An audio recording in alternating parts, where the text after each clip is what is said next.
স্বাগত ডিবিসি সংবাদে। আপনাদের সাথে আছি আমি জান্নাত সাথী। গাজীপুর থেকে আওয়ামী লীগকে নিশ্চিহ্ন করার ঘোষণা বৈষম্য বিরোধীদের। দুপুরে রাজবাড়ী মাঠে প্রতিবাদ সমাবেশে যোগ দিয়ে সংগঠনের নেতারা এই ঘোষণা দেন। এই সময় ছাত্র জনতার উপর হামলার বিচারে রবিবার সকাল 10টা পর্যন্ত আলটিমেটাম দিয়েছেন তারা। আওয়ামী লীগের নেতাকর্মীদের সব সম্পদ জব্দ করে জুলাই গণ অভ্যুত্থানে শহীদ ও আহতদের পরিবারকে দেওয়ার দাবি জানান তারা। এছাড়া সমাবেশে যোগ দিয়েছেন কেন্দ্রীয় নেতারা। এর আগে শুক্রবার রাতে সাবেক মুক্তিযুদ্ধ বিষয়ক মন্ত্রী মোজাম্মেল হকের বাড়িতে ভাঙচুর হয়। সময় মাইকে ঘোষণা দিয়ে বিক্ষুব্ধ ছাত্র জনতার উপর চালানো হয় হামলা। এতে আহত হন অন্তত 15 জন। এই ঘটনার পর ভোরে আহতদের দেখতে হাসপাতালে যান হাসনাত আবদুল্লাহ ও সার্জিস আলম। এদিকে হামলার ঘটনায় জিজ্ঞাসাবাদের জন্য 9 জনকে আটক করেছে পুলিশ।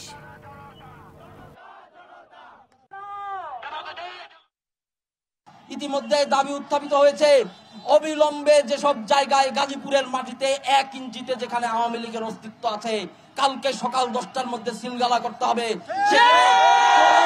শহীদ এবং আহত পরিবারকে পুনর্বাসন করতে হবে। সকাল 10টার মধ্যে যদি এই দাবি পূরণ করতে না পারেন, জনতা তাদের নিজেদের রক্ষার দায়িত্ব নিজেরা হাতে তুলে নিবে। গাজীপুরের শিক্ষার্থীদের উপর হামলায় জড়িতদের বিচারের আওতায় আনা হবে। কেবল তাই নয়, তাদের সর্বোচ্চ শাস্তির ব্যবস্থা করা হবে বলে হুঁশিয়ারি দিয়েছেন স্বরাষ্ট্র উপদেষ্টা অবসরপ্রাপ্ত লেফটেন্যান্ট জেনারেল জাহাঙ্গীর আলম চৌধুরী। সকালে ঢাকা মেডিকেল কলেজ হাসপাতালে গাজীপুরের সাবেক মন্ত্রী মোজাম্মেল হকের বাড়ি ভাঙচুরকে ঘিরে ছাত্র জনতার উপর হামলায় আহতদের দেখতে গিয়ে সাংবাদিকদের এসব কথা বলেন তিনি। তার আগে আহত ছাত্রদের খোঁজ খবর নেন স্বরাষ্ট্র উপদেষ্টা। সবাই ভাবতেছে যে 24 ঘন্টা পর আল্লাহ দিলে নর্মাল হয়ে যাবে, আর অন্যান্য পেশেন্ট ওরকম নেই। ডাক্তাররা বলছে সবারই আল্লাহ দিলে ভালো হয়ে যাবে। এটার ক্ষেত্রে আমরা আইনানুগ ব্যবস্থা তো নিচ্ছি এবং এটার সাথে যারা জড়িত তাদের সর্বোচ্চ বিচারের আওতায় আনা হবে এবং তাদের সর্বোচ্চ যেন পানিশমেন্ট হয় এই ব্যবস্থা করা হবে। অন্তর্বর্তী সরকারের প্রধান উপদেষ্টা ডক্টর মোহাম্মদ ইউনূসকে বিশ্বে নেতিবাচকভাবে তুলে ধরতে বড় ষড়যন্ত্র হচ্ছে। তাকে জঙ্গি লিডার বানাতে $মিলিয়ন খরচ করছে ভারত, এমন অভিযোগ করেছেন প্রেস সচিব শফিকুল আলম। রাজধানীতে এক অনুষ্ঠানে একথা বলেন তিনি। একই অনুষ্ঠানে বিএনপির সিনিয়র যুগ্ম মহাসচিব রুহুল কবির রিজভী বলেছেন, অন্তর্বর্তী সরকারকে ব্যর্থ হতে দেয়া যাবে না।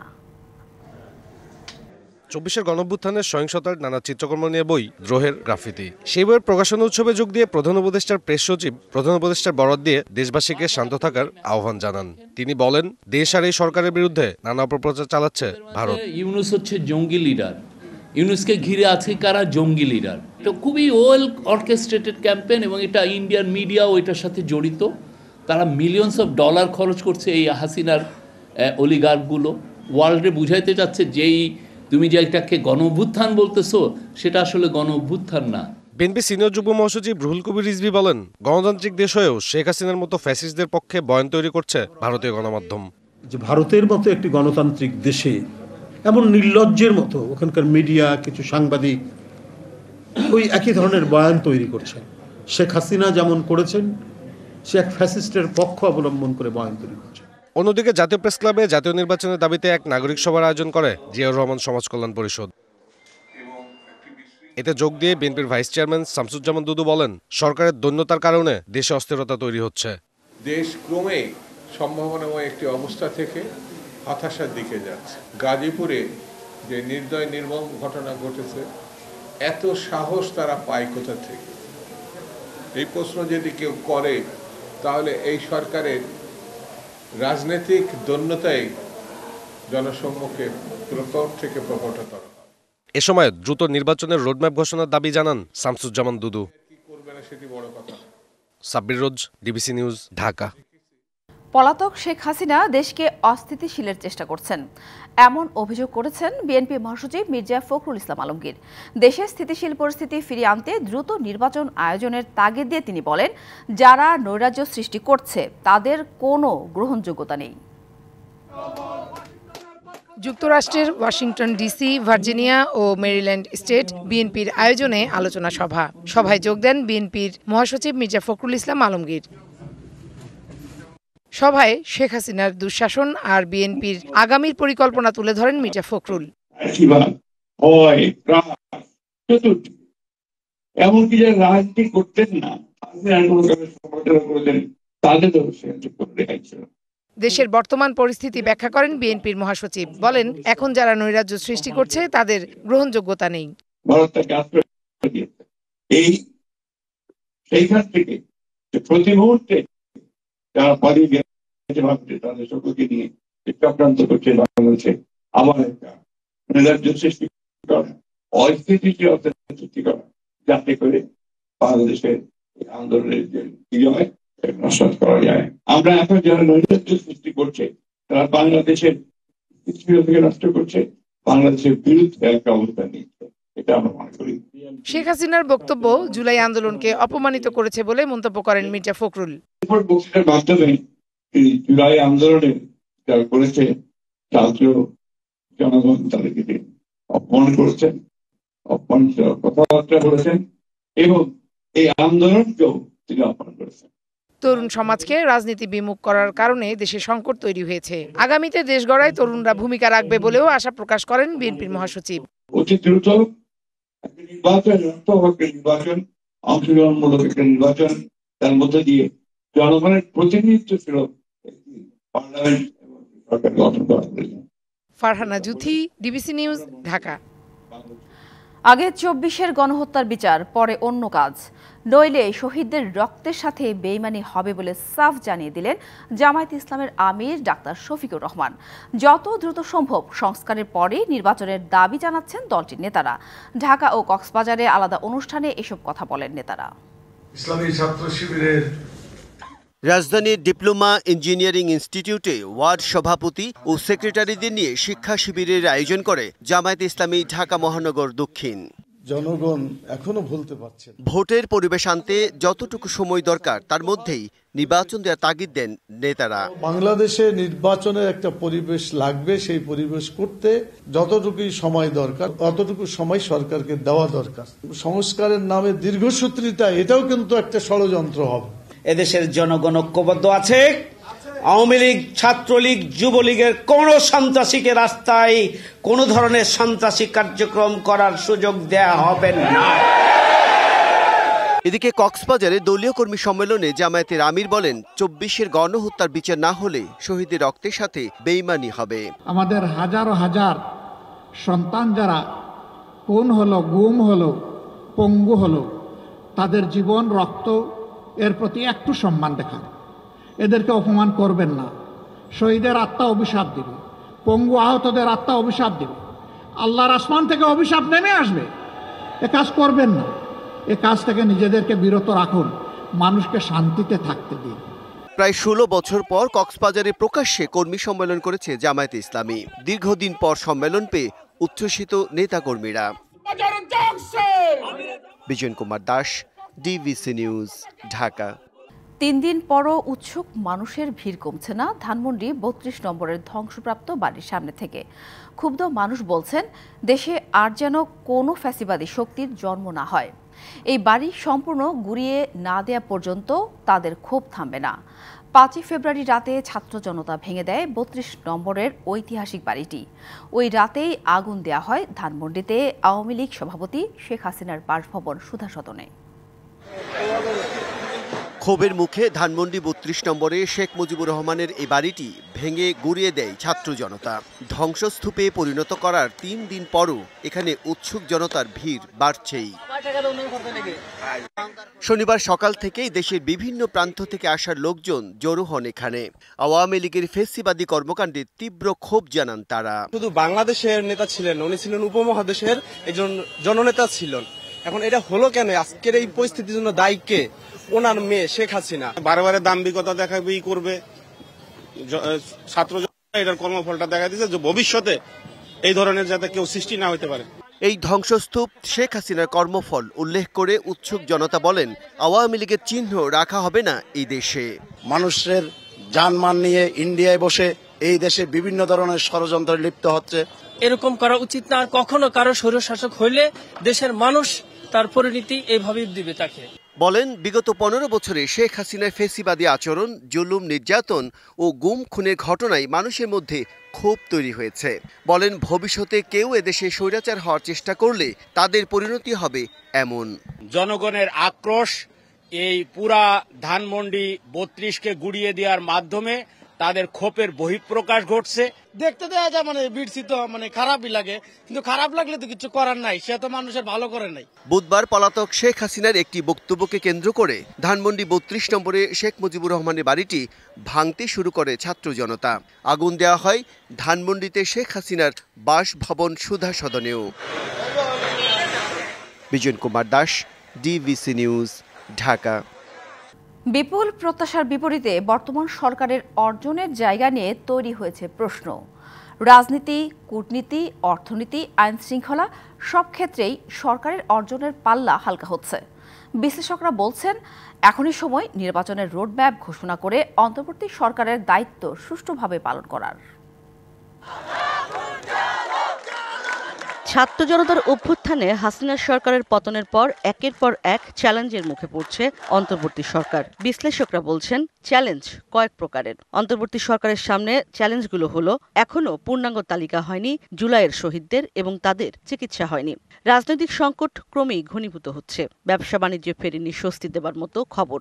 যখন তখন সড়ক আটকে মব তৈরি করা। বহির্বিশ্বের সাথে, বিশেষত ভারত ও যুক্তরাষ্ট্রের সাথে দৃশ্যমান হয়নি সম্পর্ক উন্নয়ন এবং আইন শৃঙ্খলা পরিস্থিতির উন্নয়ন হয়নি। রাজনৈতিক বিশ্লেষকরা বলছেন, এই প্রত্যেকটি বিষয়েই সরকারকে যত্নবান হতে হবে। যে প্রবল প্রত্যাশা ছিল এই সরকারের প্রতি, তা পূরণের দায়ও তাদেরই। যে মব নিয়ন্ত্রণ করা সরকারের জন্য কঠিন হয়ে পড়ছে, কখনো কখনো মবই কিন্তু হয়ে যাচ্ছে উল্টো সরকারের পক্ষের একটা বড় লাঠেল বাহিনীর মতো। তো সেই জায়গাটা আমি মনে করি যে সরকার এখনো তার মতো করে পরিস্থিতি নিয়ন্ত্রণ করতে পারছে না। সবচেয়ে বেশি দ্রুত যদি নির্বাচন দেওয়া হয় এবং গণতান্ত্রিক পন্থায় জনপ্রতিনিধি নির্বাচন করে তাদের কাছে ক্ষমতা হস্তান্তর করা হয়, তাহলে আমার কাছে মনে হয় দুই দিক থেকে লাভবান হবে। সরকারও একটা মর্যাদার জায়গা থেকে ক্ষমতা হস্তান্তর করার সুযোগ পাবে। দ্রব্যমূল্য এখনো হাতের নাগালে নয়, ব্যবসা বাণিজ্যেও নেই তেমন সুখবর। যে মূল্যস্ফীতির চাপ কমিয়ে এনে মানুষের জীবনে স্বস্তি ফিরিয়ে আনা, সেটা একটা। তারপরে হচ্ছে আমাদের বৈদেশিক মুদ্রার রিজার্ভটাকে একটা স্থিতিশীল অবস্থায় রাখা এবং আস্তে আস্তে এটাকে বাড়ানোর চেষ্টা করা। পদক্ষেপগুলি ঠিক আছে, কিন্তু এটার কার্যকারিতা এবং ফলাফল সেটা এখনো দেখা যাচ্ছে না। আরো প্রোঅ্যাক্টিভ হওয়ার সুযোগ ছিল এবং এখনো রয়েছে। কূটনৈতিক সম্পর্কের ক্ষেত্রেও আরো ভাবতে হবে সরকারকে। খোলেনি বিভিন্ন দেশের ভিসা জট। প্রতিবেশী ভারত ও নতুন ক্ষমতায় আসা ট্রাম্পের আমেরিকার সাথে সম্পর্ক অনেকটাই স্থবির এখনো। এই তিনটা দেশের সাথে আমাদের বড় অর্থনৈতিক একটা সম্পর্ক আছে। তারা, আমি মনে করি, যতদিন বাংলাদেশ স্টেবিলিটি না আসবে ততদিন তারা গো স্লো যাবে। হয়তো যেগুলো ডে টু ডে যেসব কাজ সেগুলো চালিয়ে যাবে, কিন্তু বড় আকারে ইনভেস্টমেন্ট তারা করবে না যতক্ষণ তারা দেখবে যে এখানে একটা স্টেবিলিটি এসেছে। সংস্কার কমিশনগুলো তাদের রিপোর্ট জমা দিলেও সে অনুযায়ী কাজ কবে হবে তা নিয়ে রয়েছে সংশয়। তবে শিগগিরই কাজ শুরু হবে বলে মনে করেন তারা। যত দ্রুত এই সংস্কার প্রস্তাবগুলো সম্পর্কে ঐক্যমতে পৌঁছা যাবে সরকারের পক্ষ থেকে এবং একই সাথে রাজনৈতিক দলের পক্ষ থেকে, তত দ্রুত নির্বাচন অনুষ্ঠিত হবে। তো আমরা আশা করি যে সবাই আমরা আন্তরিকতা প্রদর্শন করে যে এইসব বিষয়ে সমঝোতায় পৌঁছার চেষ্টা করব, যাতে দ্রুততার সাথে একটা সুষ্ঠু নির্বাচন হতে পারে। নির্বাচনের রোডম্যাপই এখন সংকট উত্তরণের বড় উপায় বলে মনে করেন বিশ্লেষকরা। ইশরাত জাহান উর্মি, ডিবিসি নিউজ, ঢাকা। ঢাকা বিশ্ববিদ্যালয়ের 2024-25 শিক্ষাবর্ষে ব্যবসায় শিক্ষা ইউনিটের স্নাতক প্রথম বর্ষে পরীক্ষা অনুষ্ঠিত হয়েছে। এবার 1050টি আসনের বিপরীতে পরীক্ষা দিয়েছেন প্রায় 41,000 শিক্ষার্থী। এতে একটি আসনের জন্য লড়েছেন 39 জন শিক্ষার্থী। বেলা 11টায় শুরু হয়ে দুপুর 12:30 পর্যন্ত চলে এই পরীক্ষা। 1.5 ঘন্টার পরীক্ষায় 60 নম্বরের বহু নির্বাচনী ও 40 নম্বরের লিখিত অংশ বরাদ্দ ছিল। পরীক্ষা শেষে প্রশ্ন নিয়ে মিশ্র প্রতিক্রিয়া জানান শিক্ষার্থীরা। বিজনেস স্টাডিজ অনুষদ ভবনের পরীক্ষা কেন্দ্র পরিদর্শনে আসেন ডাবি উপাচার্য অধ্যাপক ডক্টর নিয়াজ আহমদ খান। এ সময় তিনি বলেন, কঠিন এই পরীক্ষায় সবাই কৃতকার্য হবে না, এটাই স্বাভাবিক। তবে শিক্ষার্থীদের মধ্যে তার যেন নেতিবাচক প্রভাব না পড়ে, এজন্য অভিভাবকদের সচেতন থাকার পরামর্শ তার।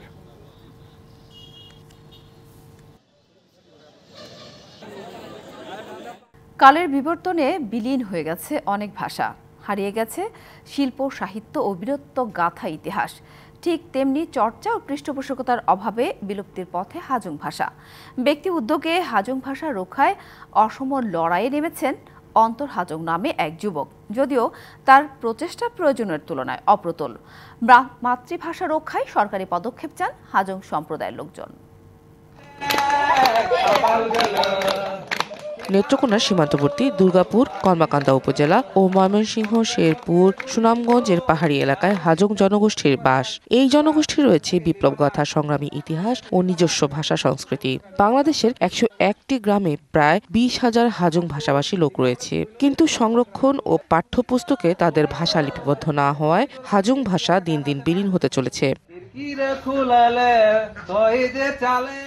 নানা সীমাবদ্ধতায় 7 বছর আগে ব্যক্তিগত উদ্যোগে বাড়ি বাড়ি গিয়ে হাজং ভাষার শিক্ষা চর্চা করছেন নেত্রকোনার দুর্গাপুর উপজেলার খুজিগড়া গ্রামের অন্তর হাজং। এতে কিছুটা হলেও তাদের মাতৃভাষা শেখাতে পারছেন হাজং শিশু কিশোরদের। এই যে ছেলে মেয়েরা আছে লেখাপড়া করে ঠিকই, এরা কিন্তু বাংলা ভাষায় বলে, হাজং ভাষা কোনো বুঝে না। কথা বই লাগেছে তার জন্য এখানে ওরা আইসে শিখবার জন্য। আমাদের মাতৃভাষার কোনো বই নাই, এই জন্যই আমাদের মাতৃভাষা আর কি শেখা হয় না। বিলুপ্ত হওয়ার শঙ্কা প্রকাশ করে পাঠ্যপুস্তকে ভাষাটি লিপিবদ্ধ ও সরকারিভাবে কার্যকর ব্যবস্থা নেওয়ার দাবি হাজং জনগোষ্ঠীর। হাজং ভাষা বই বের করে দেওয়া হয় আর কি, এটাই দাবি সরকারের কাছে। সরকারের কাছে দাবি জানায় যেন অতি দ্রুত আমাদের যে হাজং ভাষা সেটি পাঠ্যপুস্তকে লিপিবদ্ধ করা হয় এবং আমাদেরই জাতিগোষ্ঠীর মানুষেরা যেন সেখানে শিক্ষক নিয়োগ করা হয় এবং সেখানে পড়ানো হয়। উপজেলা নির্বাহী কর্মকর্তা জানান, হাজং ভাষা রক্ষায় অন্তরকে সহায়তা ও এ বিষয়ে সরকারের ঊর্ধ্বতন মহলকে জানানো হয়েছে। হাজং সম্প্রদায়ের ভাষাটি যেন মানুষের মধ্যে আরো ছড়িয়ে পড়ে এবং দিনকে দিন আরো প্রসারিত হতে পারে, এই জন্য অন্তর হাজংয়ের মতো মানুষরা কাজ করছে। আমরা উপজেলা প্রশাসনের পক্ষ থেকে উনাকে সার্বিক সহায়তা করতে প্রস্তুত আছি। ভাষার মাসে প্রত্যেক জাতিগোষ্ঠীর ভাষা রক্ষায় সরকারিভাবে ব্যবস্থা নেওয়া হবে, এমনটাই প্রত্যাশা হাজং জনগোষ্ঠী সহ সমাজকর্মীদের। DBC news desk. কিশোরগঞ্জের করিমগঞ্জের বালিখলা বাজারের মাছের কদর দেশ জুড়ে। এ বাজারে পাওয়া যায় হাওর ও নদীর সুস্বাদু মাছ। প্রতিদিন গড়ে 1.5 কোটি টাকার মাছ বেচাকেনা হয় এখানে। জেলে ও মাছ ব্যবসায়ীদের জীবন জীবিকার অবিচ্ছেদ্য অংশ হয়ে উঠেছে বাজারটি। কিশোরগঞ্জের বালিখলা মাছ বাজারে ক্রেতা বিক্রেতার হাকডাক, যেদিকে চোখ যায় কেবল মাছ আর মাছ। প্রাকৃতিক মাছের এক বিশাল রাজ্য যেন। কিশোরগঞ্জ ছাড়াও নেত্রকোনা ও সুনামগঞ্জের কিছু হাওরের মাছও পাওয়া যায় বালিখলায়। মাছ কিনতে এখানে ভিড় জমান দেশের নানা প্রান্তের ব্যবসায়ীরা। সকাল 6টা থেকে 10টা পর্যন্ত জমজমাট থাকে বাজার, চলে খুচরা বেচাকেনাও। মাছ সরাসরি নদী থেকে আসতেছে মাছ এবং জীবিত মাছ, সবই নদী বা হাওরের মাছ এবং এগুলা বেশ টেস্টি। আগেও নিয়েছি। সাধারণত চাষের মাছ আনা হয় না এ বাজারে। দেখা মিলে হাওর আর নদীর শোল, বোয়াল, শিং, কই, পাবদা সহ নানা প্রজাতির মাছ। দীর্ঘ 150 বছরের বাজার, ওটা প্রায় 1 থেকে 1.5 কোটি টাকা প্রতিদিন বিক্রি করা হয়। সকাল টাইমে আসলে তারা একবার তাজা টাটকা মাছ নিয়ে যেতে পারে এবং এখানে মনে করেন ফিশারি মাছ নাই। হাওরে মাছের উৎপাদন বাড়ানো ছাড়াও বালিখলা বাজারের অবকাঠামো উন্নয়নে মৎস্য বিভাগ কাজ করছে বলে জানিয়েছেন জেলা মৎস্য কর্মকর্তা। বাংলাদেশ কৃষি বিশ্ববিদ্যালয়ের বিভিন্ন অধ্যাপক তারা আছেন, তারা কাজ করেন। আমাদের সাথে জিয়ারতের জন্য যে সুবিধাটা দরকার তারা ওই ব্যাপারে প্রয়োজনীয় সহযোগিতা প্রদান করবেন। কিশোরগঞ্জ জেলায় মাছের বার্ষিক চাহিদা 67,000 মেট্রিক টন হলেও উৎপাদন 84,000 মেট্রিক টন, যার প্রায় 55,000 মেট্রিক টনই হাওর এবং নদীর মাছ। DBC news desk. সংবাদে এই ছিল এখনকার মতো। ডিবিসি নিউজের সংবাদগুলো পড়তে ভিজিট করুন dbcnews.tv আর ভিজিট করুন ডিবিসি নিউজের ফেসবুক পেজ এবং ইউটিউব চ্যানেল। ডিবিসির সঙ্গেই থাকুন।